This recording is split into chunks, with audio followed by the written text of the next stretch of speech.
Bem-vindos a mais um episódio do Café com Sal, podcast que você já sabe, fala de carreira, liderança e empreendedorismo. Todas as terças, às 8 da manhã, você confere um episódio novo, episódio completo no YouTube e no Spotify. Você pode ver os cortes com melhores momentos ou temas mais picantes, tanto no Instagram quanto no TikTok e também no LinkedIn. Sim, a gente está no LinkedIn porque a gente fala muito também com o público B2B. Se você gosta de temas como esse que eu coloquei, compartilha com teus amigos, assiste episódios de outras temporadas. É informação a dar com pau, a gente pode falar isso aqui. A gente aproveita para agradecer também a audiência de vocês e também os nossos apoiadores.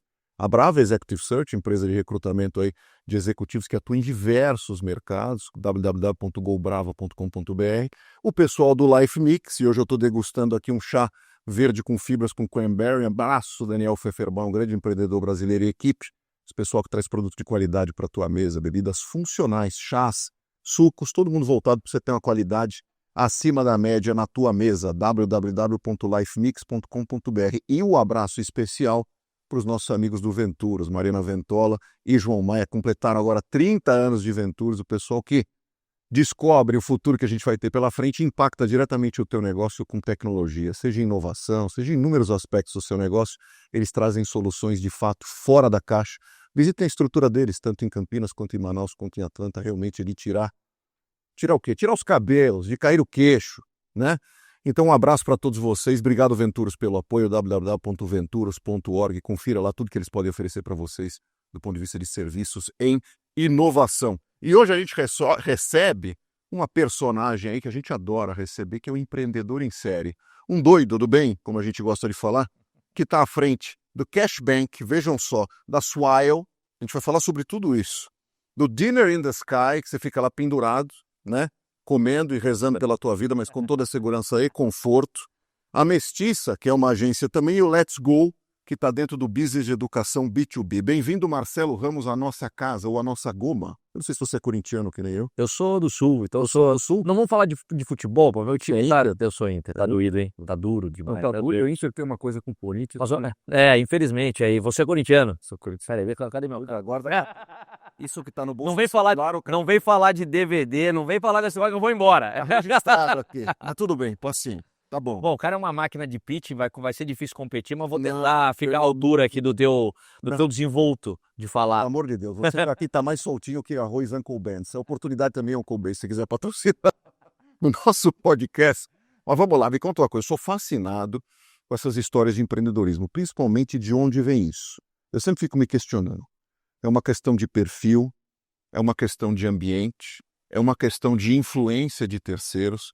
Hoje, olhando para trás, com toda essa estrada percorrida, altos e baixos, quem revestia em rede social, a gente só vê vitórias, né? O cara passeando, bem-sucedido, etc. Então, quando a gente fala de Vale do Silício, a gente fala dos unicórnios e não sei o quê. Não fala... que hoje é cool ser empreendedor, cool, né? Lá na época não era. Não era. Antigamente não deu certo, né? Não tem trabalho. Não deu certo, tem que fazer alguma coisa. Tem emprego, né? É a mesma coisa de atleta, né? Antigamente atleta era problema, o cara não trabalha e tal. Me conta de onde é isso, quando você hoje, olhando para trás, com todas essas andanças, detectou, putz, foi aí que me deu. Você falou três coisas que são bem interessantes, que eu acho que são as três dependendo da fase, né? Você falou de ambiente, você falou de talvez uma motivação, uma indicação, ou uma influência, né? Ou se é uma motivação e tal. E eu acho que são as três, para mim tá muito claro qual foi a ordem das minhas coisas, né? Eu brinco que eu sou um empreendedor por ocasião. E por que eu falo da ordem? Porque, obviamente, você tem que ter aptidão para dar certo, mas você não necessariamente começa sabendo se você vai ser um bom empreendedor ou tem aptidão ou não. E por que eu falo que eu sou empreendedor por ocasião? Eu comecei a empreender com 17 anos de idade sem nem saber que eu estava empreendendo. Isso tem a ver com o ambiente que eu vivia e depois com a influência que eu tinha dentro desse ambiente. Então, eu sou filho de pais muito jovens, gosto de contextualizar isso, que eu acho que isso é legal. Minha mãe tinha 16 para 17, meu pai 18. Olha só. E numa situação de vida apertada no Sul. Então, ambos ali tiveram que se virar para a chegada de um maluco ali, de uma criança. Por sorte, vivi num ambiente muito acolhedor em termos familiar, um ambiente muito positivo, que moldou quem eu sou hoje. Essa história de vai lá que dá, não nasceu privilegiado, mas não importa, a gente consegue, por que não, etc. Eu acho que isso super protegido, te deixaram... Pelo contrário, eu acho que um lado até protetor, eu falo muito da minha avó sempre por conta disso, ela moldou muito esse caráter de todo mundo e os valores de todo mundo, e um lado muito batalhador de um pai duro, arrimo de família, que já distribuiu papel na rua, que falou, não, não, tem que conseguir, tem que ir atrás, tem que fazer o que precisa. Acho que essa balança me moldou. E por que o ambiente? Meu pai acabou sendo instrutor de equitação. Olha. E isso foi o que ele encontrou na época como aptidão para poder sustentar a família. E você vive num ambiente próspero, assim, né? O cavalo, né? Os meios. Sua amostral é bacana. O meio do cavalo é um ambiente de pessoas prósperas, pelo menos financeiramente, Sim. né? E esse foi o ambiente no qual eu fui criado. Então eu acabei convivendo com um ambiente muito próspero financeiramente falando, onde na sua maioria eu encontrava empreendedores. Então a referência que me moldou nesse aspecto profissional foi, poxa, peraí, quem que é aquela pessoa que consegue ter tudo isso? Quem é aquela pessoa que consegue construir esse patrimônio? E aí as pessoas, sem romantizar qualquer tipo de propósito, com 17 anos o propósito de vida que eu tinha era dar certo, cara. Eu quero dar certo, eu quero um dia conseguir voltar. Quero ter o meu. Como é que eu faço para voltar, ao invés de ser o filho do professor ou até seguir a mesma carreira que meu pai, como é que eu faço para voltar para ser o contrário, para ser o cara que pode talvez fazer com que ele pare de trabalhar, né? Então isso me moldou. Eu acho que o ambiente me mostrou uma oportunidade, a influência das pessoas me mostrou alguns caminhos de carreira, e aí, óbvio, essa intenção, a intencionalidade de querer construir algo para mim desde zero fez com que o Marcelo nunca tivesse nenhuma carteira de trabalho. Nunca. Nunca. Então, meu primeiro empreendimento foi assim, meu pai em um dado momento da vida estava melhor, ele tinha um caminhão de transporte de cavalo, e eu ali tinha 16, 17 anos vindo para São Paulo de Porto Alegre para ficar um ano com ele e me adaptar a ele e a gente ficar, porque eu morava no sul, ele já morava aqui. Ele falou, ó, fica aqui, mas é o seguinte, meu, nada de vagabundagem, 6 da manhã acorda aí que eu não vou sustentar moleque não, e, pô, o que eu vou fazer? Pega esse caminhão e se vira. Então eu comecei a administrar um caminhão de transporte de cavalo, que é um mercado, né? Sim. O cavalo, a equitação, ela tem um mercado muito específico, assim, provas em vários lugares do Brasil. E as pessoas precisam transportar seus animais. Aquele animal não é barato, ele é um asset Exatamente. diverso. Não só financeiro, como emocional. Ele se torna, né, um asset nos dois. E eu acabava cuidando disso. E aí fui indo. Enfim, esse foi o brinco, que esse é o meu primeiro empreendimento. Eu tinha um caminhão, uma sociedade, um caminhão de cavalo para transportar os animais. E ali eu fui indo. E depois me deparo em, obviamente, fazer uma formação, né? Eu acho que hoje em dia é que existe esse meme de, você é CLT, né? Esse CLT virou talvez até um negócio meio, nossa, você é CLT. Mas lá atrás, pô, sou da década de 80, vou fazer 43. Na verdade, era o contrário.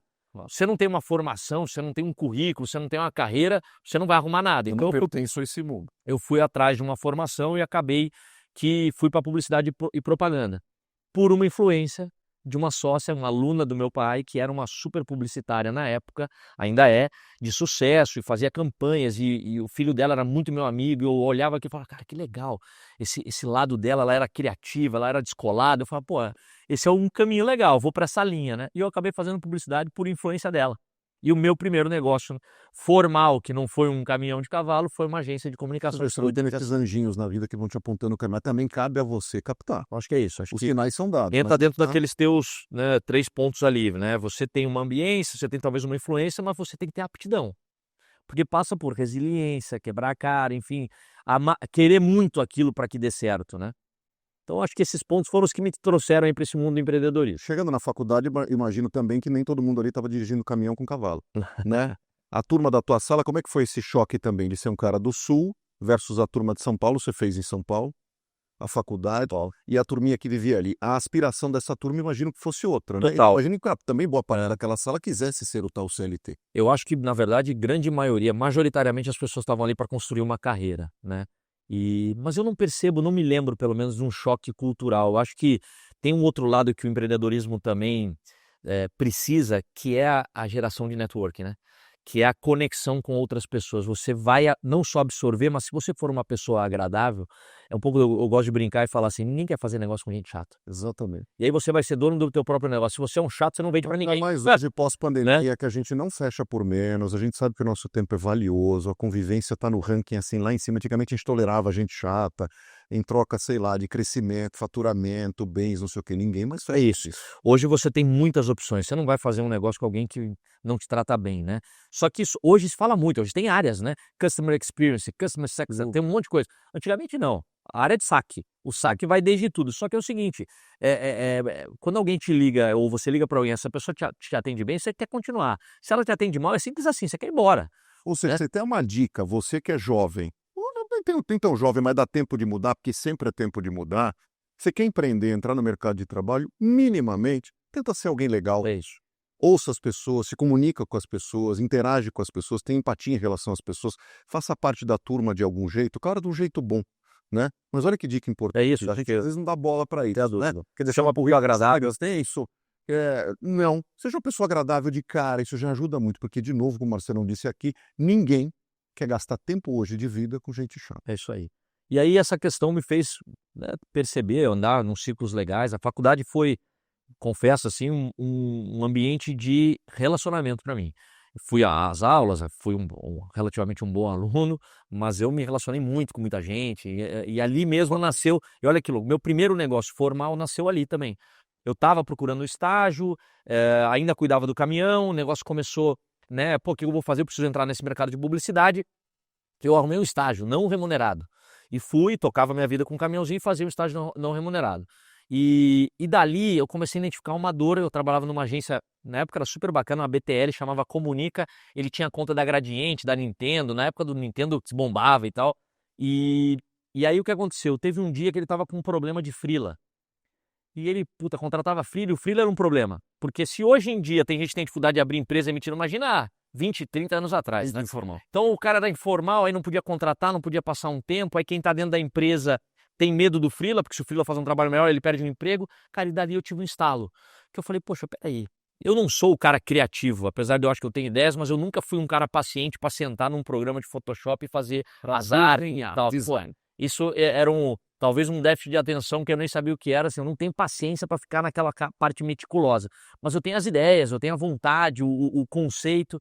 Eu peguei um menino da faculdade que era um criativo, que mexia com isso, trabalhava numa agência, que tinha me contado também que era um problema. Ele falou, pô, tô num freela, vamos mandar embora, pô, eu vou ter que ir para outro freela. Falei, cara, vamos fazer o seguinte, vamos montar uma empresa, um negócio de freela. Pô, vamos criar uma empresa, uma agência que chamava Emergência Criativa. O que a gente vai fazer? Eu vou lá, como eu não sou o cara que vou competir com o criativo, ele não vai ter medo de falar comigo. Eu sou um cara que me relaciono bem, você é mais fechadão, que é a característica de artista. Um cara é mais focado no trabalho. Assim mesmo. Eu vou lá, eu pego o trabalho, faço o mise-en-scène, a gente emite nota, elimina essa barreira ali de coisa. Então, nasce quando eu tinha 20 anos, 21 anos, a Emergência Criativa, que era uma agência especializada em atender outras agências. Puta só, eu fiz muita coisa ali. Pra você ter uma ideia de coisas emblemáticas assim, o logo da Nova Skin foi a gente que fez. Pra One Stop do Fischer na época. Lembro. Você sabe da minha história com isso? Vou te interromper. Eu estava recém-formado, eu era advogado, e eu mais 4 amigos naquela época, todo mundo frequentava o quê? Micareta, né? Já contei essa história aqui, desculpa pra quem já ouviu. Vou contar rápido. E aí a gente, cara, frequentava muito e falou assim, a gente gasta muito dinheiro indo pra micareta. Por que a gente não inverte? Porque a gente não ganha dinheiro com micareta. E a gente inventou um negócio na época chamado Carnaitu. Eu mais 3 sócios. E a gente foi vender pra Skin.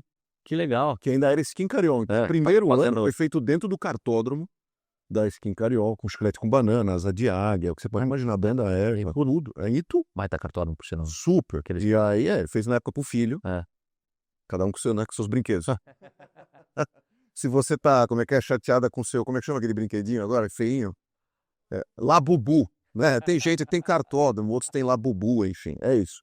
Então na época a gente fez, durante alguns anos, esse evento, e a gente pegou justamente essa virada de Skin Cariol para a Nova Skin, na Fischer, então assim, mudou completamente tudo. Legal. Comunicação, Zeca Pagodinho pra lá e pra cá, aquela coisa, todo mundo sabe. Que legal. Esse foi um projeto emblemático, porque o que acabou acontecendo? Também contando rápido. Eu convenci esse amigo, o pai dele era contador, nos ajudou a montar uma empresa, a Emergência Criativa nasceu, a gente começou a trabalhar e etc. Depois de 2 anos, a gente tinha, cara, sem brincadeira, projetos na Ogilvy, na W Macan, que não era W Macan, ainda era Publicis Norton, que era lá na Borges do Lagoa, enfim, vários cases legais.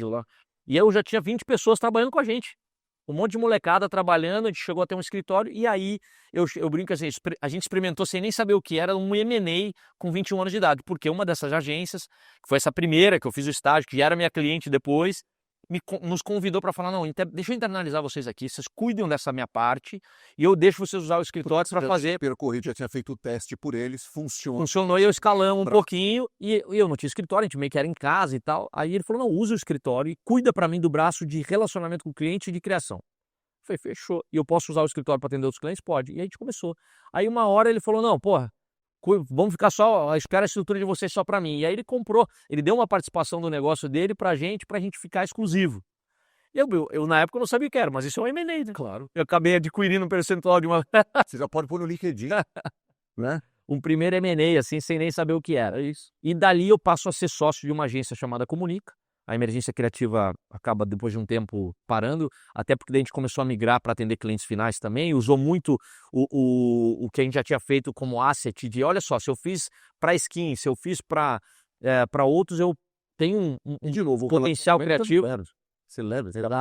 Então a gente começou a falar, olha, agora a gente atende também o cliente final, e aí começou a navegar nesses clientes. Então foi minha primeira, né, talvez meu primeiro negócio formal aí de agência de comunicação. E aí você ficou dentro da estrutura dessa agência. Agora, assim, até que ponto que, assim, quem empreende, e eu já fiz isso também algumas vezes na vida, a gente... Às vezes ser empreendedor sozinho é uma coisa, empreendedor na estrutura dos outros tem outros problemas. Porque, assim, tem aquela ideia, que quando você vai trazer um empreendedor para trabalhar contigo, o mercado às vezes tem um pouco de preconceito no seguinte sentido, não aquele preconceito antigo, mas assim, será que esse cara vai se adaptar? Não tenho dúvida. E tem toda a razão. Esse cara era, entre aspas, desculpem o termo, mas era cacique em outro lugar, era chefe, líder, etc. e tal, fazia as coisas do jeito mais ou menos que ele queria, ele tem uma programação específica, e aqui a gente tem a nossa. Quando a gente olha hoje, por exemplo, M&As do mercado, a gente viu, por exemplo, recentemente no mercado de moda, calçados, quer dizer, ruído, Sim. né? Porque você tem Dois duas caciques na mesma... personalidades, dois caciques, etc. Como é que foi para você na tua trajetória ser comprado ou ter sido feito um M&A com você? É um exercício de humildade, Marcelo? Total. Como é que é? Você precisa realmente se adaptar, né? Eu acho que, eu costumo falar, eu acho que isso ajuda no processo, que é ego não combina com resultado.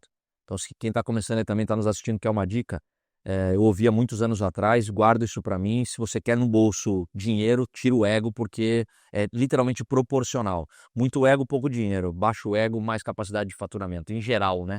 Em geral. E isso tem a ver com o M&A com certeza, e eu tenho três, na verdade, mas 2 polos de M&A e que eu sofri nesse formato nos 2. Esse primeiro que eu nem sabia o que era, e depois a gente chega lá, mas um grande que eu fiz com a Swile, né? Eu vendi a empresa em 21 para um grupo francês, um grande M&A, e aí eu sabia o que eu estava fazendo, e eu passei literalmente por esse problema, a gente pode depois decorrer. 2 anos de transição, onde como empreendedor virei funcionário do meu próprio negócio. Quero ouvir isso já. Tá? Então, só para falar sobre essa primeira transição, olha que engraçado. Eu entrei num negócio onde, obviamente, eu era minoritário de uma agência maior e foi incrível, foi um negócio maluco, se você for ver. Essa empresa eu tenho até hoje, ela é uma empresa, virou 100% minha depois. Eu tenho uma empresa hoje que foi fundada em 1999. A agência, que é a Mestiça hoje, ela foi fundada em 1999. Você fala, pô, Marcelo, mas quantos anos você tinha, né? Eu não tinha nem terminado a escola. Por quê? Eu herdei e comprei uma empresa que já tinha sido fundada em 99 nessa história. Uma história de de 6 anos. Aí. Entendeu? Então, olha que maluco que é. Mas, nesse momento do M&A em si, eu acho que foi ótimo quando foi 2007. Então, isso aconteceu em 2003. Eu estava me formando na escola, já estava entrando sócio de uma agência de comunicação super conceituada na época. E eu tinha um percentual menor, óbvio. E foi ótimo para mim, foi incrível. Poxa, eu navegava num mundo bacana, eu morava, enfim, era o Marcelo, um jovem, trabalhando pra caramba, mas, pô, já estava começando a melhorar de grana, uma coisa legal. Quando foi 2007, a minha namorada na época engravida. E quando ela engravidou, aí começa, opa, tem mais alguém que depende de mim, talvez não é mais só uma pessoa, são 2, a gente é jovem ainda e tal. Eu cheguei para esse meu sócio na época e falei, poxa, João, vamos equalizar? Eu tenho menos, mas eu acho que agora eu vou precisar equalizar. Por quê? Poxa, você já não vem mais, eu já tocava a operação, eu tocava mesmo, tá? Você vem menos, você faz um papel importante, eu sou muito grato, mas vamos equalizar porque agora minha vida vai mudar, eu preciso dessa garantia para os próximos anos. E ele acho que não levou muita fé, não foi por má fé, ele realmente, puta, depois a gente vê e tal. E só, eu tenho um negócio na minha vida que é assim, compromisso e palavra valem muito para mim. E eu falei, se você não me der os 50% e a gente não equalizar até julho, minha filha nasce em setembro, eu tô fora, irmão. Eu vou sair. Eu acho que ele não levou muita fé, e eu achei que ele não ia comprar esse truco. E julho chegou. Ele não falou nada, eu fui lá e falei, fui. Só que eu fui. Eu fui e fudeu. Simplesmente fudeu. Meu Deus. E aí eu falei, tá, fui, e ele meio que falou, ele vai voltar, e aí aquele achando que eu ia voltar, que eu não voltei mesmo. E aí, enfim, olha como de novo o ambiente te traz algumas questões, e o fato de ser do bem, ser agradável. Eu tava aqui na Ípica, que eu frequentava por conta do meu pai, que é aqui pertinho, e um dia eu tava lá mais quietão, eu sou um cara mais comunicativo, chega um cara que era cliente da gente, sócio daí, porque cliente da gente, da estrutura da agência, fala, pô, meu, o que é que você não chegou gritando, não chegou brincando com todo mundo? Eu, pô, tô meio chateado, tô saindo, mas fica tranquilo, vai dar tudo certo. Ele falou, não, como saindo, pô, tá maluco? O que aconteceu? Eu falei, aconteceu isso. Ele falou, quanto custa pra montar uma agência? Eu falei, cara, não sei, mas eu descubro. Ele falou, então vai que eu invisto em você. Eu falei, tá bom, se for sério? Eu falei, sério? Eu falei, porra, então eu vou.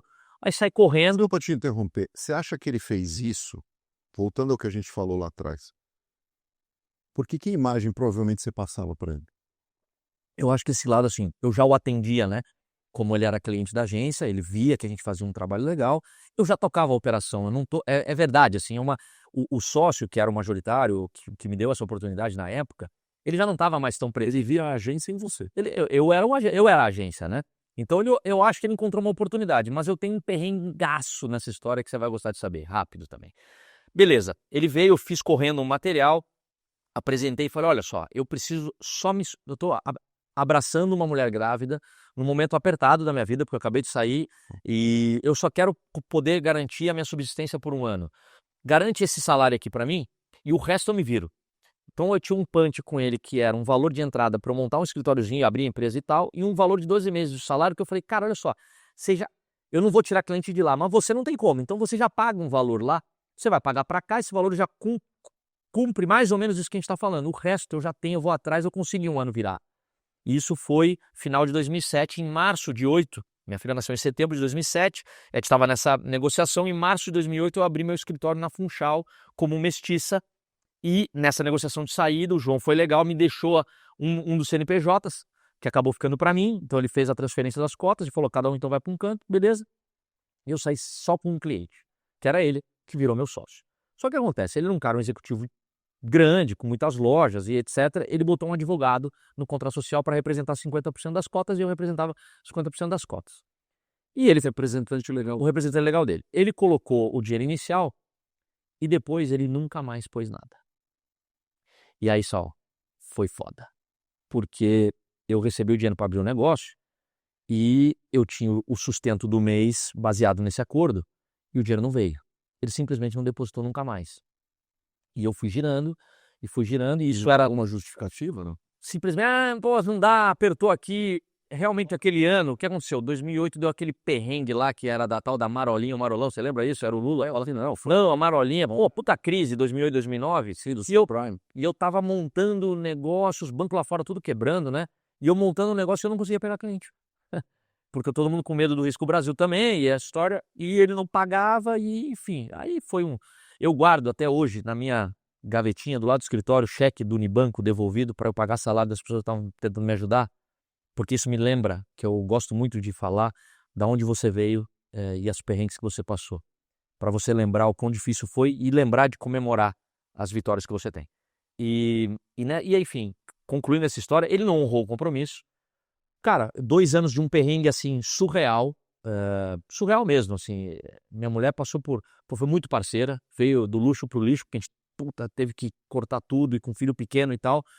E dali as coisas foram indo, foram melhorando. Quando foi 2009, virou a do ano, eu estava numa concorrência para virada de chave de um cliente grande que na época era o Viena. Lembra dos restaurantes Viena? Aí não existe, mas na época era super, né? Quantas 16 horas que eu estava morrendo de fome, não tinha onde comer, chegava Viena sempre era uma opção, né? numa praça de alimentação, aquela carninha no richô, já E uma tulipinha de cerveja. Só isso eu não precisa falar, mas é exatamente isso. Aí o Viena tinha aberto uma concorrência e a gente entrou e eu senti que tinha uma puta oportunidade de ganhar. E aí eu chamei ele antes para uma reunião aqui no clube e falei, olha só, porque o que eu percebi nesse inteirinho? Eu tinha 3, 4 pessoas que eram muito parceiras comigo ali, que estavam no dia a dia labutando. Eu falei, eu não posso ter um sócio investidor que não põe grana, eu preciso de gente que seja um sócio no batente, né? Que é os amigos. Hoje eu sei o termo legal lá em inglês, que é o skin the game, né? Que para quem quer se botar, realmente tá no jogo junto. Mas na época eu falei, cara, eu preciso de alguém que esteja comigo na linha de frente. Chamei ele, como ele nunca pôs dinheiro, chamei ele e falei, ó, Giba, preciso que você faça um favor para mim. Sai do contrato, deixa eu botar esses 2 caras que estão comigo, porque eu vou dar a participação pros caras e eles vão comprar essa briga e tal. Vou me ajudar a empurrar o carrinho da pipoca à ladeira seca. Esse cara enlouqueceu, falou, tá maluco, você tá me roubando. Cara, foi um negócio assim, ó. Eu falei, não acredito que você tá falando isso pra mim. Não é possível. Tem algo errado. Você não cumpriu o primeiro mês, cara, do compromisso, eu tô te pedindo para sair. Você nunca foi no escritório, você não sabe nem quem são os clientes, 50% do negócio, com 50% do negócio. Depois de muita perrengue, papo reto, assim, o advogado dele cedeu. O advogado, olha que louco. O advogado dele falou, não, correto é correto, nós vamos sair. Entrar numa questão. O cara honrou. Ia se né? prejudicar. E eu passei para os caras do negócio e a gente pegou a conta do Viena. E aí, dali, a Mestiça decolou. E aí foi uma soma de coisas que vieram vindo e frentes e de negócios que foram acontecendo. Então a Mestiça começou realmente lá na Funchal, numa salinha desse tamanho, com um perrenguinho, para 2016, 2017, que é concomitante com outro negócio, que é o meu grande M&A, ser uma agência com mais 100 funcionários, entre as 50 maiores do Brasil, fazendo muita mídia e etc. Depois dessa jornada toda aí de... Você estava numa posição que, se a gente olhar friamente hoje de fora, é mais fácil, né? Que você, numa agência, você atende inúmeros setores. Você tem informações e precisa ser bem informado em relação à antecipação de movimentos de mercado, comportamento de consumo, para onde o mundo vai, porque o seu cliente só não te encomenda coisas, ele te pede o desenho, a inteligência de tudo isso, ele te pede a visão do futuro. Sim. A gente sempre aqui conversa, né? Futuro do trabalho, o que vai ser o futuro, etc. O teu cliente, aquela empresa, aquele empresário, aquele executivo, quer também não só a tua entrega criativa, mas o teu olhar como um conselheiro do negócio informal. Exato. Né? Você acha que isso também te capacitou para ter esse olhar empreendedor, de falar, olha, o mercado vai para lá, foi isso? Falo disso e dou o crédito de ter vivido esse mundo da publicidade, da criatividade, porque é isso que você falou, você matou a charada, e é algo que eu costumo falar, que tem a ver com a ideia que eu tive de benefício flexível que virou um unicórnio. E isso você é um resolvedor de problemas, falando português claro. Quando você está numa agência de publicidade, ou numa agência, ou num ambiente de criatividade ou planejamento, as pessoas de mais diversos setores te chamam para você tentar resolver um problema. Ele pode ser pequeno ou grande, mas tudo é um problema. Quero vender mais, estou com um problema, estou vendendo menos do que eu gostaria. Eu quero criar uma solução para cativar mais meu cliente, estou com um problema. Meu cliente não está tão cativado quanto eu gostaria. Se você enxergar por essa ótica, a agência de publicidade e o criativo ele vai sempre ter uma coisa que eu acho do caramba, que pode ficar como dica também para quem está começando no mercado, que eu chamo de e se. Porque você trabalhar com probabilidades permite você viajar. Se você não viaja e está sempre dentro daquilo que você pode fazer, seja por orçamento ou por momento, você está sempre dentro de uma caixinha e num ambiente restrito. Você diminui a chance de achar aquele ângulo que ninguém viu. Exatamente. Quando você fala e se, mas e se? Não importa se você não tem o capital ainda, se a tecnologia ainda não existe, mas se existir uma maneira de aquilo acontecer, como seria? E aí depois você vem convergindo para um ambiente, tá bom, como é que eu faço isso agora, com o orçamento que eu tenho, com as possibilidades que eu tenho. Então a agência, o ambiente de criatividade te traz esse e se. E isso é muito encantador quando você quer falar de pluralidade, capilaridade.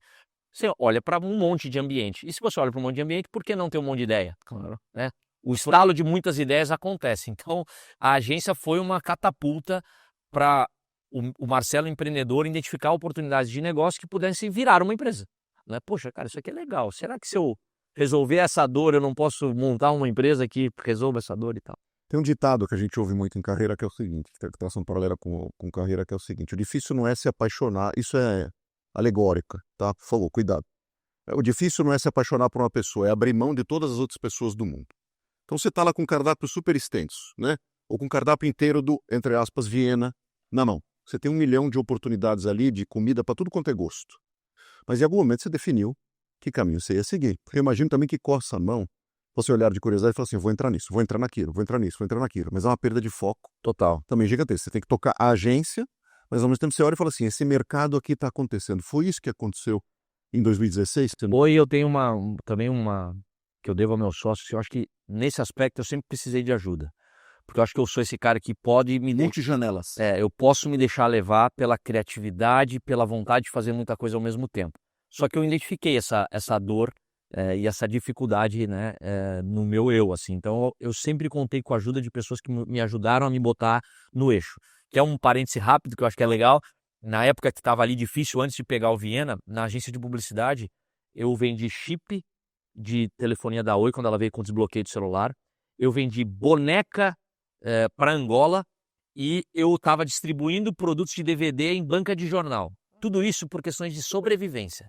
Então, dentro da agência, eu acabei pegando tudo. Pô, eu faço porque a questão é o seguinte, é conta de padeiro, só. Tem que entrar mais dinheiro que sai. O que você faz? Qualquer coisa que você me pague que seja, me ajude a sair mais dinheiro. Aquela frase que o pai falou. Aí um dia, chega no escritório, eu já estava com uma sala, a gente estava atendendo, chega um cara como sabia que a gente distribuía chip em banca de jornal e DVD, chega um cara para apresentar, eu chamei meu sócio, ele tá vendo aquele negócio que a gente tem distribuição de produto em banca, o cara solta uma sacola e cai pente de cabelo, cai isqueiro, cai tudo. Aí eu, Tudo aquilo que aquele senhorzão botaria num... Aí meu sócio, que é o Edu, que é engenheiro, é um cara que está comigo até hoje, toca a agência junto com o meu outro sócio, ele me chamou de canto e falou, Marcelo, acho que a gente perdeu o foco. Cara, nós vamos vender pente de plástico. Que ponto chegamos? E ele falou assim, Marcelo, nós já não precisamos, eu entendo, cara. Pô, ô Sal, teve nessa época de desbloqueio de celular, que a gente passou o final de semana dentro do escritório da agência, desbloqueando os chips que eram duplos para vender eles individualizados. Era necessidade, a gente precisava daquele faturamento. Braçal. Só que ele falou, Marcelo, já passamos dessa fase, velho, nós não precisamos vender pente. Eu falei, cara, você tem razão. E aí, vários momentos da minha vida que a gente conseguiu catapultar e ter um resultado melhor, foi quando de fato eu olhei e falei, vamos focar nisso aqui, que é o que a gente faz bem, e vamos estourar essa bolha. E hoje eu falo isso para as pessoas, foco. Hoje, hoje eu aprendi a fazer isso, mas na minha jornada eu precisei de ajuda, e de bastante ajuda de gente. Tive sorte de ter gente assim, que me pegava, tinha liberdade de falar, opa, bota pro chão a gente. Complementar a você. Complementar. Seja, é o típico, que a gente fala em RH, abridor de mato, que vai ceifando o manso. Se não tiver alguém atrás que vai pavimentando, o mato fecha porque já está abrindo outro mato, depois outro mato, é isso. O empreendedor que tem essa característica, eu brinco que ele é uma ponta de diamante. Quando você vai fazer um túnel assim, você não tem que escavar o negócio, a ponta de diamante não vem abrindo o que precisa. Claro. É o que você falou, vem desmatando e tal, só que ela tem outras duas pontas, não tem? Ela vem riscando no meio do caminho. Alguém tem que estar ali aparando esses riscos da lateral, porque você não está vendo eles acontecerem. Isso tem a ver, às vezes, com relacionamento com as pessoas, né? Você vai deixando, às vezes, algumas coisas que eu aprendi muito na dor, né? Eu fui um cara que cresceu na raça. Hoje eu sou um cara que eu posso dizer que estou pautado no sucesso relacionado à forma como eu lido com as pessoas, numa liderança por propósito, conseguir fazer com que as pessoas façam por você e não para você. Tem uma super diferença na troca dessa preposição. Até 10 antes de fazer. O cara, quando faz por você, faz porque acredita em você, acredita nas tuas ideias. Às vezes ele nem sabe exatamente o que você está fazendo, mas ele está comprado. Ele faz pelo salário, ele faz para, né, alguma coisa. Então, só que você aprende isso no meio do caminho, né, durante o processo. Então eu tive gente que me ajudou muito a canalizar essa energia do empreendedor, de querer fazer muito dar certo, mas em algum momento total. Toda vez que deu certo mesmo é porque eu estava focado em alguma coisa só. E aí 2016 deu esse clique para esse setor específico? Aí 2016 qual é a dor que você identificou? A agência já estava legal, a agência já estava indo num patamar bacana, a vida estava melhor e eu tive a oportunidade de investir, eu estava investindo em algumas outras coisas, mas como investidor, estava tocando a agência e eu investi num restaurante no JK, numa ideia, na verdade. E essa ideia não deu certo, por vários motivos, mas a principal por conta, na hora do fechamento financeiro dela, eu conheci o mundo de vouchers, de benefício de alimentação, o chamado benefício PAT. Todo mundo tem. Um Groupon? Não é ele? Não, a Lelo, Sodexo, velho, que é o chamado vale benefício, né? Sim. Vale alimentação, vale refeição, vale combustível, vale etc. Eu já era empresário, na época a Mestiça usava Sodexo, tinha uns 80 funcionários, eu tinha investido nesse restaurante, a gente não tinha dado certo, mas era estranho. Falar o restaurante ou não pode? Chamava Bucocaldo, era um restaurante Bucocaldo. Ele era do lado do que ainda tem, do McDonald's, da Burger King do Shopping JK, lá na praça de alimentação. Ah, tá, ok. Ele era uma ideia muito legal. A ideia era fazer um conceito de restaurante gostoso, um prato gostoso, só que dentro do fluxo de pagamento que as pessoas podem comer todo dia. Porque você vai na praça de alimentação, todo dia você vai comer o quê? Ou fast food ou junk food. Sim. E você não consegue nos restaurantes casual dining assim todo dia. É caro. Muito. Então, ou você come junk food, ou você come fast food, e aí a gente queria fazer um negócio diferente. A ideia era boa, e era o seguinte, era lotado, tinha fila e não deixava grana. A gente fala, tem algo errado. Estão roubando? Não. Bota a gente, não tá roubando, tá tudo certo. Bom, enfim, fecha o restaurante, né? E na hora de fechar, Um compromisso com o erro, tchau. bora. Eu também trago ali o conceito acho que o empreendedor precisa ter o que eu chamo de indignação positiva, né? Traduzido até num livro muito famoso hoje em dia, que é aquela mentalidade antifrágil. Na raça cara, indignação positiva. O que deu ruim como é que eu aprendo aquilo ali para não apanhar de novo, né? E levo isso para um patamar de aprender, de melhorar, e em vez de ficar me lamentando, eu vou aprender com o problema.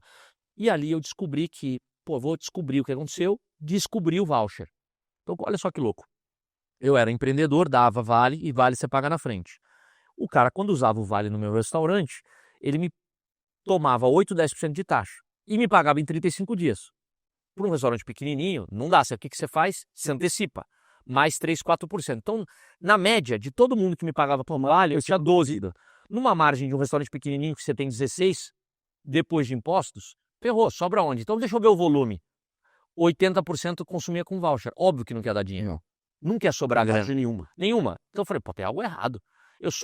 Peraí. Eu pago pré-pago, o vale, o cara me toma essa taxa de um dinheiro que já está com ele e ainda me dá 35 dias para pagar. Isso aqui é uma financeira, isso aqui não é uma empresa de benefício. Claro, exato. Aí eu fui lá, voltei para a agência, não consegui falar com ninguém, tentava negociar, o cara nem te atende, porque eu era um velhinho desse tamanhinho, ele negocia com os grandões, os pequenos que pagam a ponta, só que o mercado ele é majoritariamente o quê? O pequeno e o médio. As grandes corporações, se engana quem pensa que quem manda no mercado é o McDonald's, isso aí representa 5% do faturamento de alimentação, 6, 7%. 90% é o micro, pequeno empreendedor do segmento de alimentação que está lá, ó, tomando nas taxas e nas negociações, porque ele não tem poder de barganha para negociar por conta. Eu olhei para isso, falei, tem algo errado, voltei para o escritório, para a agência e falei, cara, já existe o tal do Bitcoin, esse negócio aí, não é possível que a gente não consiga fazer um benefício que fosse mais flexível. A gente ali, em 2016 para 2017, criou a categoria de benefício flexível, que hoje é tão difundida. Nasceu uma startup dentro da agência de comunicação mestiça, num rasbisco de papel, que era o intuito de vamos dar uma moeda para o colaborador, vamos deixar ele usar como ele quiser e vamos pagar instantaneamente para o estabelecimento. Essa era a ideia. E nasceu desse conceito de e se? E se eu criasse uma carteira digital, a empresa desse o benefício lá e o colaborador usasse como quiser? E se, como ele quisesse usar, o restaurante recebesse na hora? Ou seja, uma lição de empreendedorismo é você também ensaiar como quebrar o seu próprio negócio ou Tem inventar, né? Eu acho que isso é uma ameaça importante e eu posso capitalizar isso. A jornada de longo prazo é um barco que você está à deriva, buscando um lugar, mas você tem que aprender a remodelar ele no meio do caminho. Porque pode acontecer alguma coisa e você precisa mudar aquilo que você tem. Talvez a vela não funcione mais. Você tem que dar um jeito de ter uma outro tipo de tração. E para mim ali foi muito esse conceito. Cara, peraí, os caras vieram quebrar um negócio legal por conta de um modelo de negócio que é arcaico, que é antigo, que só prima um lugar, só um sai ganhando, a empresa não sai ganhando, o funcionário sai ganhando, é só uma empresa que está ganhando. A Vi Benefícios nasceu com a ideia de atender as 3 pontas e fazer um mercado ganha-ganha. Uma moeda digital dá para o colaborador, dá flexibilidade, ele usa como quer. Pô, peraí, por que eu te obrigo a usar, Sal? Um dia, um saldo, por que você tem que escolher entre alimentação e refeição se um dia você quer ir num lugar e um dia você quer ir em outro? Então, um não conversava com o outro, né? Se o cara escolhesse alimentação, ele só podia ir no mercado. E o dia que ele quer ir almoçar com um amigo, ele não pode? Então, eu falei, a primeira premissa é vamos dar liberdade para quem quer usar. E desculpa de novo, e tá dentro do bolsinho da pochete também do capitalismo consciente, claro. Deixa o cara, é dele, o dinheiro é dele, né? Aí, cara, a gente começa essa startup ali dentro, pivota uma ideia, eu já era empreendedor, já era mais fácil o caminho de conseguir e tal. E de lá, de dentro da Mestiça, nasce uma startup para trabalhar o mercado de benefícios flexíveis. Isso foi 2016, 2017 eu começo essa jornada de como é que eu aprovo uma ideia dessa no Ministério do Trabalho. Foram várias idas e vindas para Brasília para conseguir a homologação no pátio de uma solução. O que é esse business? O que é esse business, que era muito diferente, as pessoas não entendiam. A gente, de fato, foi a primeira solução de benefício flexível digital do Brasil. E depois, para poder crescer e escalar, a primeira que colocou tudo isso dentro de um cartão bandeirado Mastercard. Então, hoje o que você vê, outros players, a própria Swile, iFood, todo mundo fazendo, a gente começou em 2016 para 2017. Né? Que loucura. E aí esse mercado foi vindo, eu Você acabei... deve orgulhar muito disso, né? Porque assim, é de um pioneirismo importante. Cara, isso é um legado legal de ter aí no currículo, porque hoje é um mercado solidificado, grandes players atuam no mercado de benefício flexível, os mercados incumbentes ainda existem, vão continuar existindo, mas hoje a gente já dá trabalho, já são mais de 10 milhões de clientes em benefício flexível, a minha empresa sozinha já tem mais de 3,5 milhões de usuários, porque eu ainda sou sócio da operação, tanto na França quanto no Brasil.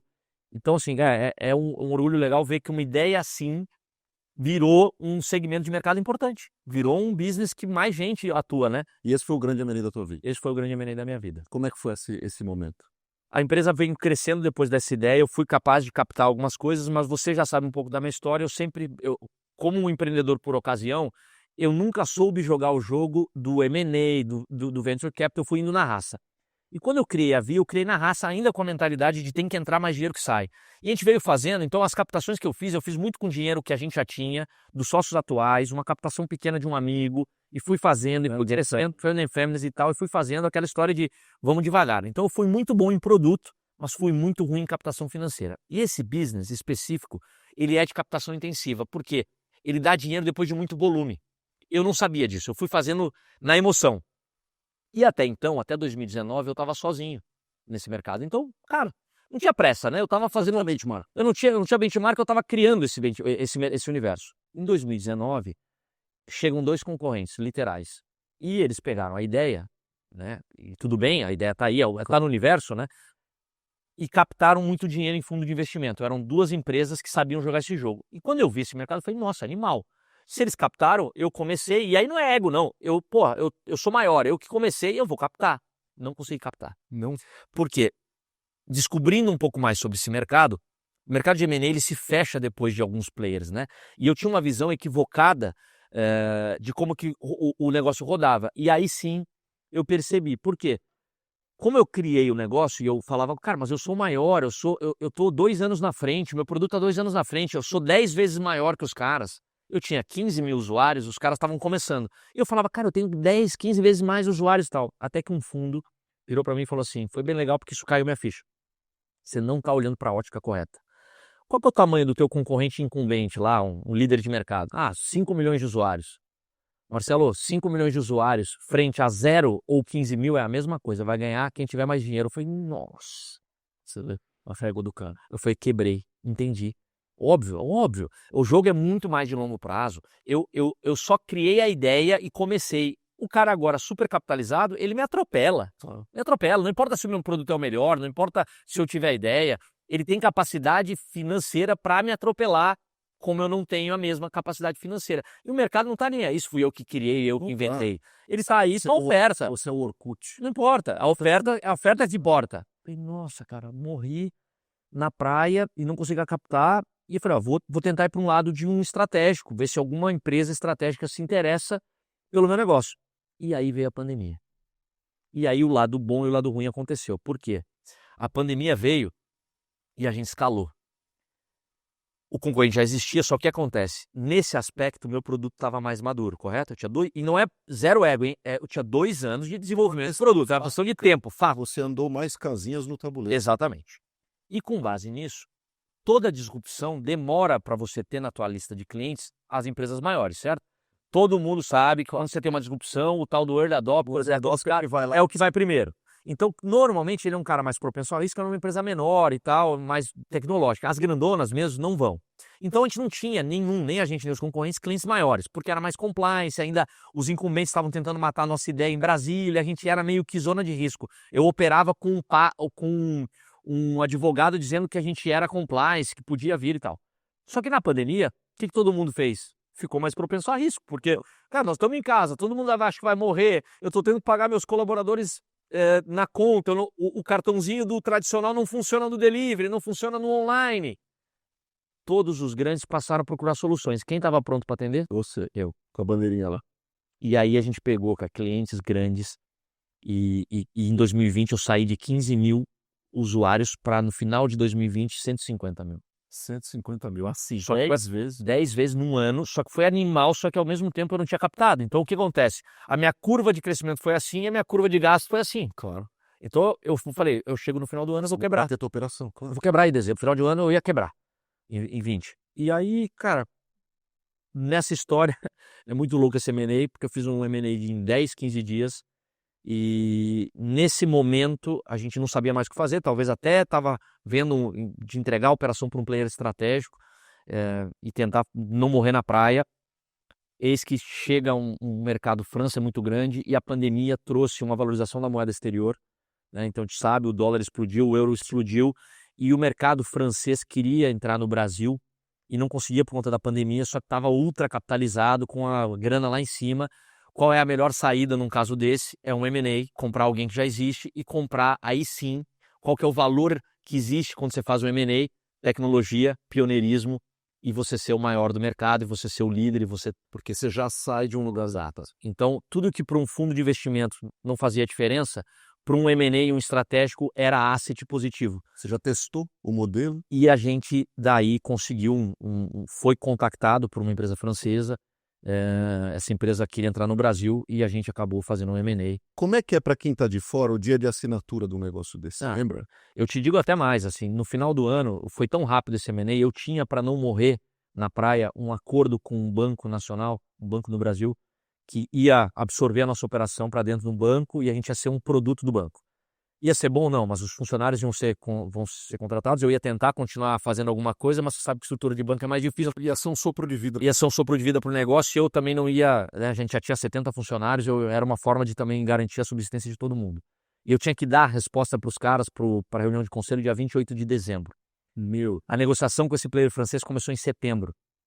Quando foi dezembro, eles vieram para o Brasil presencialmente, porque tinha essa dificuldade do presencial, e essa história ela é bem legal, porque a gente fez uma reunião de um dia, e no final desse um dia, o dono lá da empresa, o CEO, né, da operação, virou e falou: eu quero fazer negócio com você.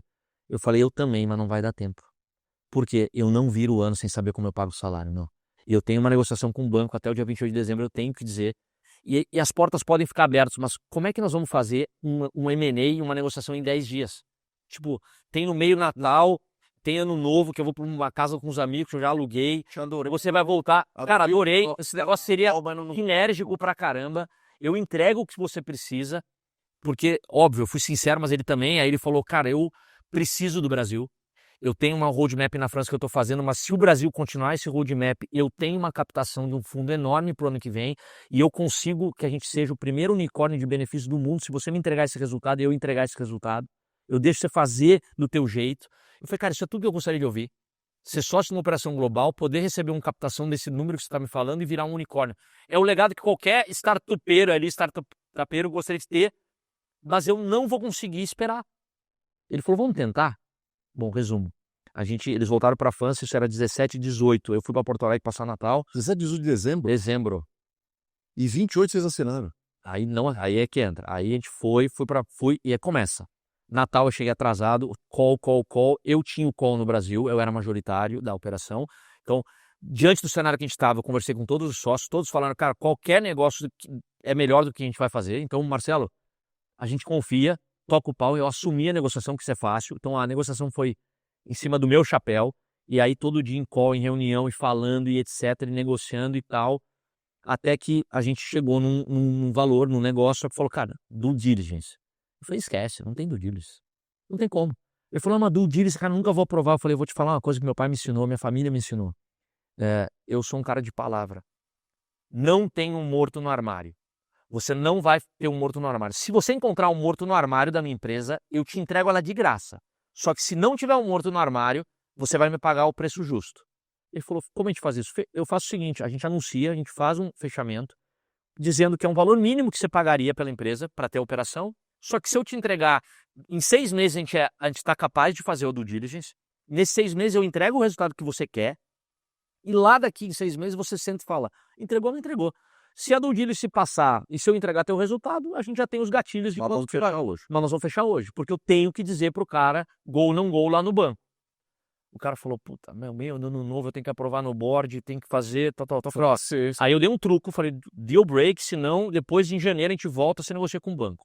E aí eu tava na Bahia só, esperando, ele não conseguia mais dormir, aquela história de dorme, não dorme, correria. Todo tempo, né? Você não tava dormindo? Não, e aí 5 da manhã sair pra correr ali na praia e tal, me liga ele. Depois de uma intensidade de negociação, você cria uma intimidade, né? Claro. Liga de vídeo aí. Eu falei: não, pô, tô da praia, sem camiseta. Ele falou: abre o vídeo. Virou meu amigo, né? Aí eu falei: fala. Ele falou: ó, tudo aquilo que a gente aprovou ontem, eu aprovei no conselho hoje. O negócio tá fechado, só que é o seguinte: você vai ter que declinar formalmente o banco e eu não consigo assinar nada hoje. Eu só consigo assinar formalmente em janeiro. Você vai ter que confiar na minha palavra. Você vai ter que confiar na minha palavra também. Você vai ter que declinar e eu vou em janeiro. Eu falei: cara, eu confio, vambora. Declinei o banco. Que loucura, hein, cara? E sentei na frente da casinha. Eu tô construindo uma casa nessa praia, Sim. que termina agora, no final do mês. E tem a ver com essa história. Não passa o endereço, mas me convida. Tá convidado.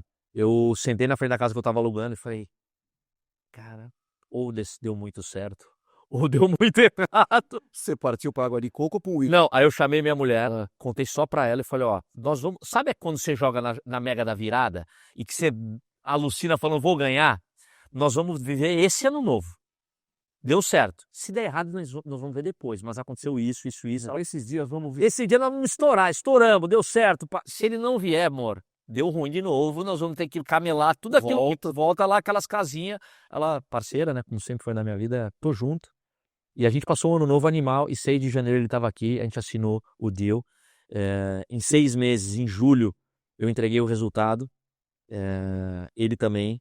A gente virou a chave aqui, ele virou marca primeiro lá, então a Swile, eu não vendi para a Swile foi uma marca que a gente construiu junto, quase pouca gente sabe. Ele tinha uma marca que chamava Launcher lá fora. Legal, não, a gente não tinha essa informação. Ela chamava Launcher, a Launcher virou Swile. Eu já fiz o deal com a Swile, mas a gente vinha negociando já antes disso, eu já conhecia quando era Launcher. E a gente virou Swile aqui, quer dizer, a gente fez o deal no final de 21, virando a marca e anunciando uma captação de $200 milhões. No deal, e foi o maior M&A do ano, e foi também o primeiro unicórnio da categoria. Então foi um super negócio. Eu fiquei na linha de frente da empresa até 2022, final de 2022. Em 23 fiz a passagem de bastão por um CEO. Emocionalmente, como foi? Emocionalmente foi foda, foi difícil.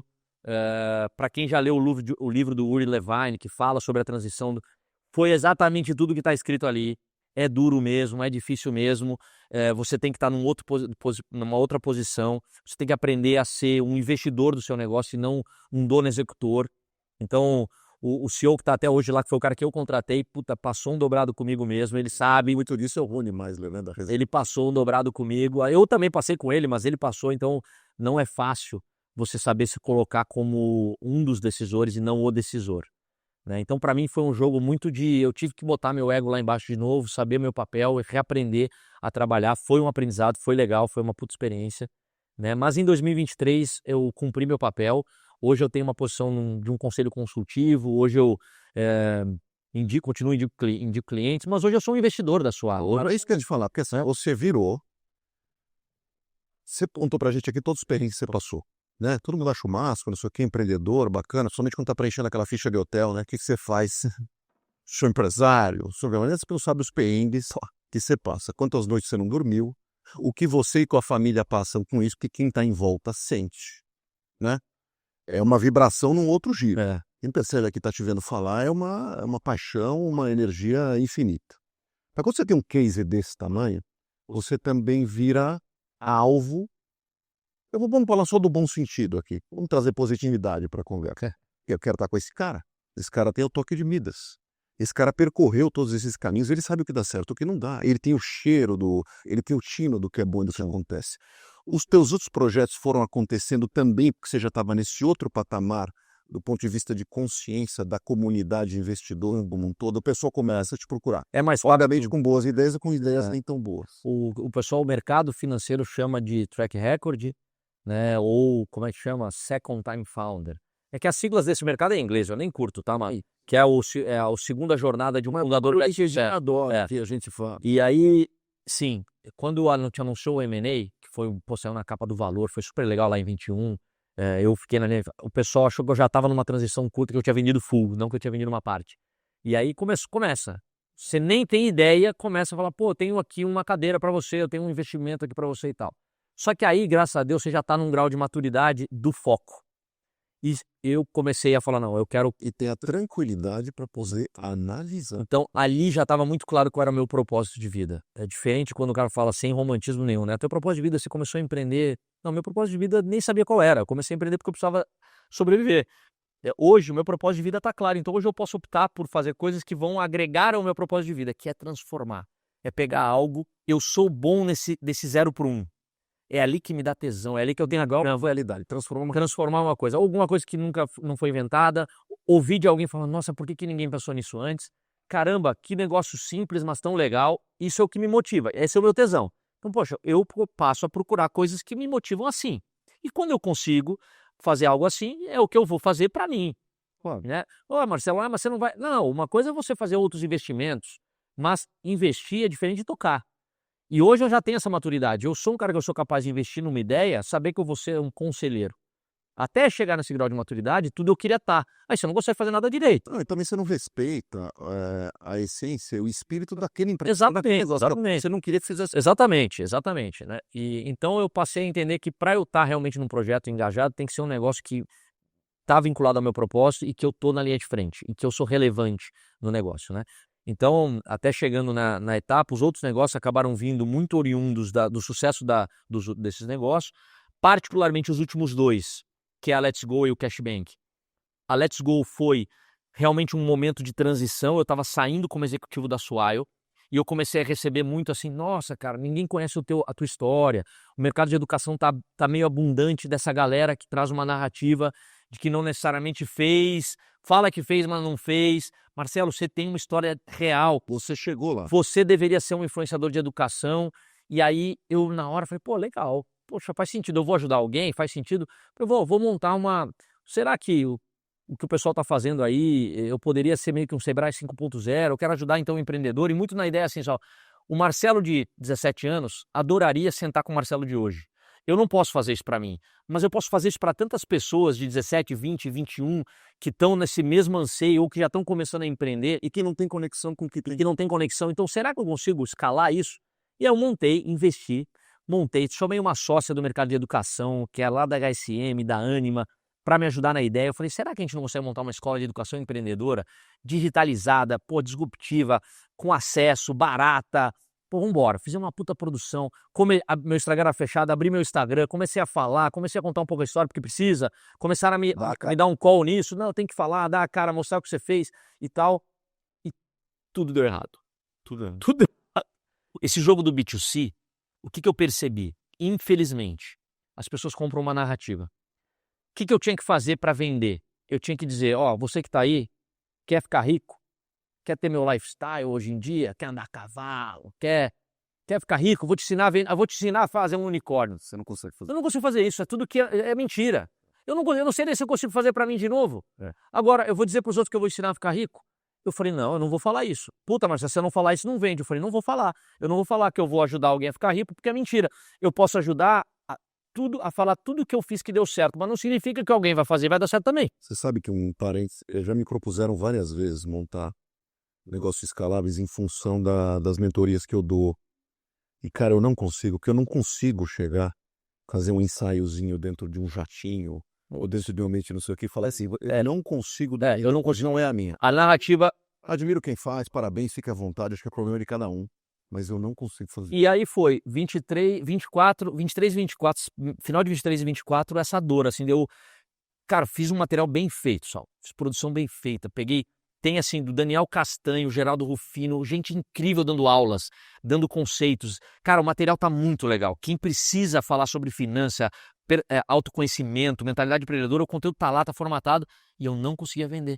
Porque para vender, primeiro, aí eu fui aprendendo, eu teria que ter um investimento pesado na minha narrativa pessoal, então eu tinha que explodir no Instagram, no TikTok. Essa persona. Persona que demora, não é rápido.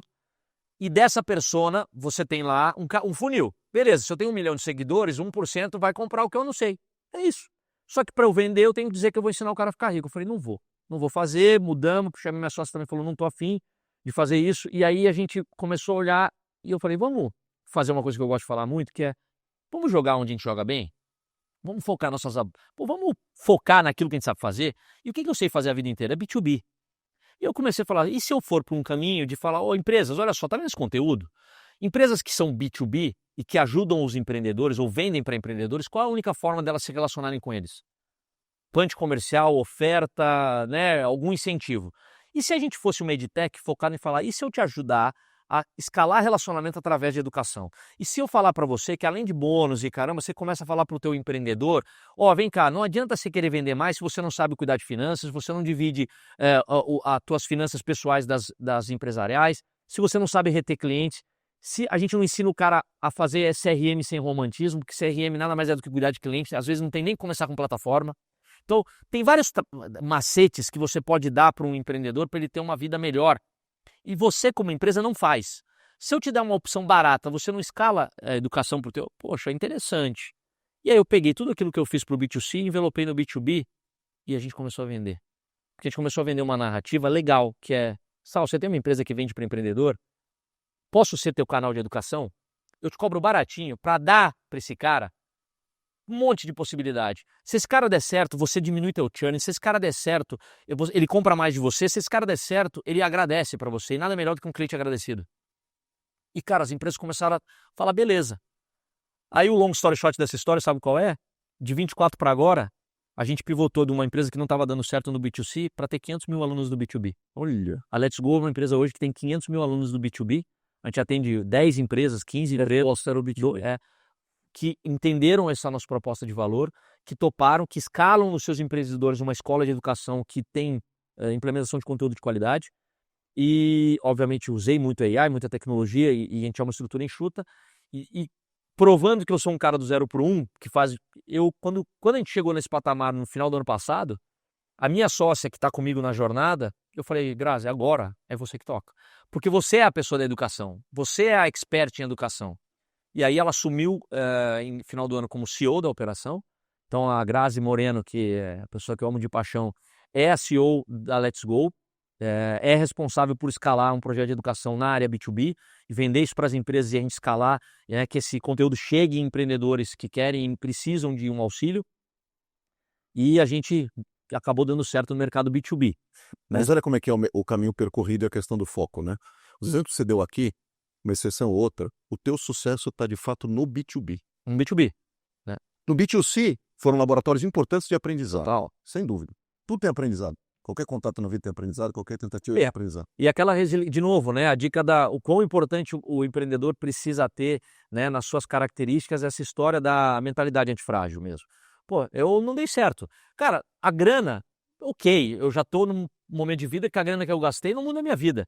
Mas aquilo ali me indignou de novo. Claro. Eu falei, não é possível que um negócio legal, uma ideia bacana, não vai vingar. O que eu preciso fazer para fazer dar certo? Qual o aprendizado que eu tenho? Qual jogo eu tenho que jogar para que essa ideia não morra na praia? Eu também acho que não é perder a conexão com a realidade, com a rua, né? Tem um paralelo muito importante de música. A gente está se aproximando aqui, o pessoal de casa não aguenta mais eu falar disso, mas eu sou fã de Oasis, né? E os caras voltaram, os irmãos voltaram, não sei se você curte o Oasis. Eu gosto. Eu amava o Oasis, adoro o Oasis, vai ter o show em novembro, eu vou, etc e tal, tá bom. Eu estou te falando isso porque um dos irmãos é um super compositor, é o tal do Noel Gallagher. Ele fala assim, nos nossos, vou dizer tempos de ouro, que depois a banda acabou porque eles brigaram, né? São dois malucos, se socavam no palco e tal. Ele falou assim, o sucesso, a maioria dos artistas faz os grandes sucessos quando ele está ainda num momento de vida em que ele tem total conexão com o público que está ali. Eu não tinha um centavo no bolso, assim como quem estava vendo o meu show. Coisa que dá valor, né? Tem a ver com gratidão. Eu usava as mesmas roupas, eu tinha os mesmos dramas, eu não tinha carro, eu também não tinha nada disso. Então aquilo ressoava naquela turma de um jeito diferente. Ele falou, quando eu começou a vir o dinheiro, para mim, eu comecei a viver em palacetes, a consumir. Eu tinha carro sem saber dirigir. Ele falou, eu tinha relógio de ponteiro sem saber ver hora. E o cara falava assim, nesse momento é que você começa a perder a conexão com o teu público. Então acho que tem essa questão também de resgatar suas origens, resgatar muito importante. A gente está de olho no fato que as pessoas querem, não é só você acha que é bacana. Posso falar uma frase que eu li, é exatamente o que você falou e eu também levo para a vida, fica como dica. Não é o que você quer vender ou o que os outros querem comprar. Isso tem a ver com se colocar no sapato do outro. Muitas vezes a gente, como empreendedor, começa a tomar também essa decisão de falar, não, eu vou fazer tal coisa. E a gente esquece de ir lá e falar, não é o que eu quero fazer, é o que eu quero vender. Sim. Se é o que eu quero vender, nada mais justo que eu perguntar para quem vai comprar. E parece besta, mas se não é aplicado com consistência, é normal. Você em algum momento acha que tudo que você tem de ideia é maravilhoso, porque você deu certo, né? Claro. Não, senhor, não tem nada a ver com isso. Perfeito. Não é porque você deu certo que tudo que você pensa vai dar certo. Exato. Então eu acho que essa necessidade de se colocar sempre no lugar do outro e baixar o ego faz muita diferença. É isso. Conta do cashback, que você tá E aí uma polo maravilhosa, toda preta, depois eu vou querer uma GG. Já tem bonezinho, tem tudo. Bonezinho, tudo à vontade. Eu sou um publicitário dos meus próprios negócios. Minha mulher fala, cara, você tem mais roupa das empresas? Eu falei, mas se eu mesmo não for o outdoor da minha empresa, quem vai usar? Então, o cashback vem também de um momento... já sabendo que eu sou um cara do B2B, é a tua paixão mais recente. É a minha paixão mais recente, é meu projeto de vida dos próximos anos. As outras empresas eu sou sócio ainda, de todas que eu te mencionei, mas tem uma pessoa mais incrível do que eu tocando, então aprendi a fazer isso na minha jornada como empreendedor. E nesse momento do 0 para 1, eu estou à frente do cashback com um propósito também muito diferente. Eu aprendi muito sobre a jornada da Swile no B2B e muito das dores dos colaboradores das empresas, e uma delas é crédito. E infelizmente a gente vive num país onde as pessoas estão alavancadas financeiramente por falta de educação e por necessidade de capital. Educação financeira. Existem pesquisas, e a mais recente da Price, que 70% das pessoas que ganham até 5 salários mínimos não sobrevive com o que ela ganha no mês. Essa pessoa faz bico, ela está endividada, 2 consignados, cartão pagando cartão. Cara, isso começou a me chamar a atenção para um produto particular que escalou através da Swile e que me incomodou demais, que é o chamado antecipação salarial. Muitas empresas, e eu ajudei a escalar essas empresas, escalaram na Swile, porque como eu sou benefício e tenho muitos clientes, me oferecendo uma solução de, cara, deixa eu plugar aqui, porque eu preciso de credibilidade, né, para pegar a folha de alguém, você já é a Swile e não tem esse produto financeiro, eu pego a folha, eu dou um rebate na folha e o cara pega um empréstimo comigo. Pô, legal. Só que aí um dia eu me deparei com uma campanha, e olha que louco isso, eu me deparei com uma campanha de um dos players que falava de eu ajudo o seu colaborador, eu não vou usar literal para não dar nomes, mas ela, nossa, a gente ajuda o seu colaborador a fazer as coisas e tudo. E aí quando você entra a fundo do negócio, ele empresta dinheiro a 18% ao mês. No fundo é isso. Não, Tira é isso. storytelling, É isso. Aí vem cá, você tá ajudando alguém emprestando dinheiro a 18% ao mês? Então peraí, para de hipocrisia, né? Tá ajudando a si mesmo. Cara, aquilo ali me incomodou. Aquilo pegou pra mim, eu falei, cara, eu participo ou ajudei a escalar um negócio que diz que ajuda alguém e empresta a 18% ao mês. Eu não estou numa fase de vida de ganhar dinheiro de quem tá precisando de R$500, R$300 para pagar mercado, para pagar saúde. E aquilo ali, eu voltei pra casa e falei, como é que eu faço para fazer diferente?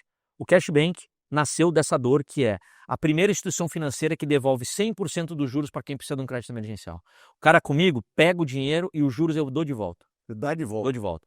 E aí você fala, pô, Marcelo, mas peraí, isso é uma ONG? Não, eu sou empreendedor, meu negócio tem que dar certo. É uma premissa de quem empreende. Mas eu criei uma ideia e uma inovação em cima da operação e do modus operandi do business, que é o quê? O dinheiro é caro mesmo. Eu entendi por que custa caro. Por quê? Microcrédito precisa de muito volume para dar resultado.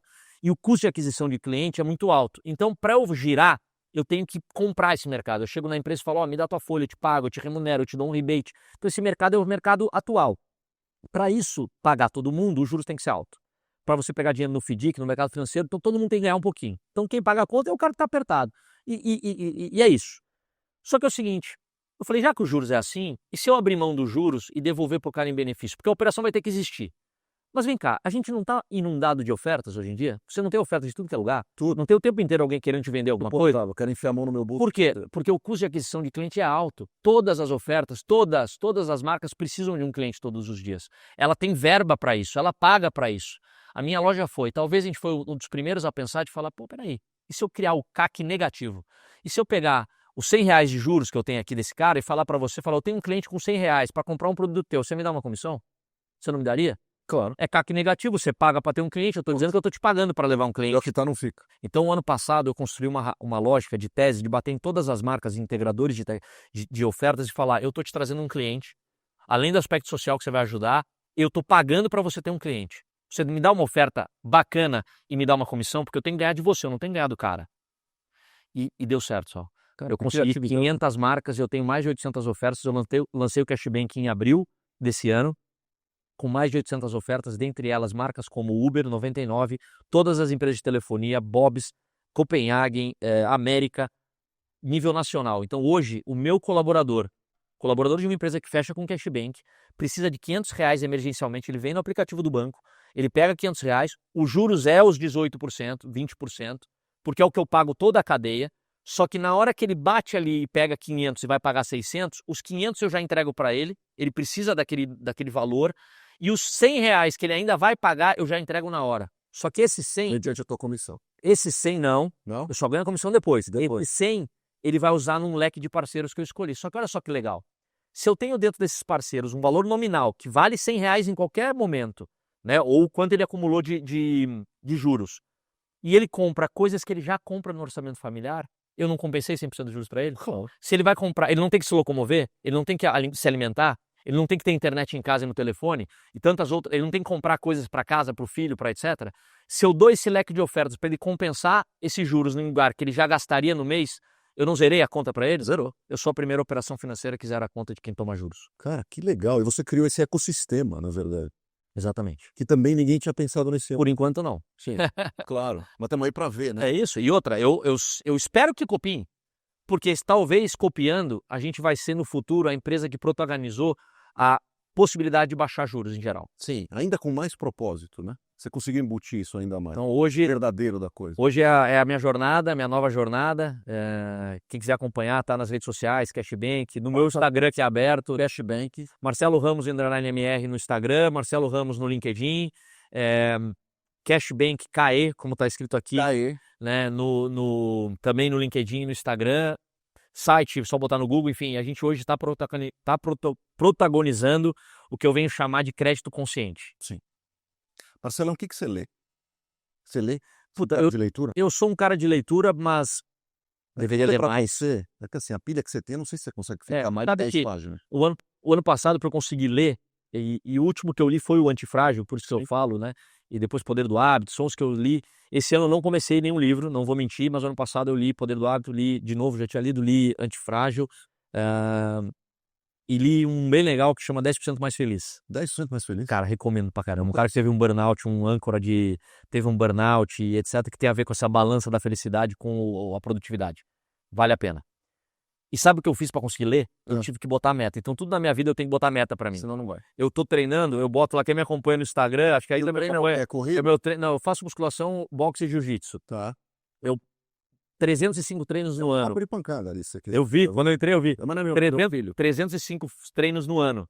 Hoje eu fiz o treino 241, se eu não me engano.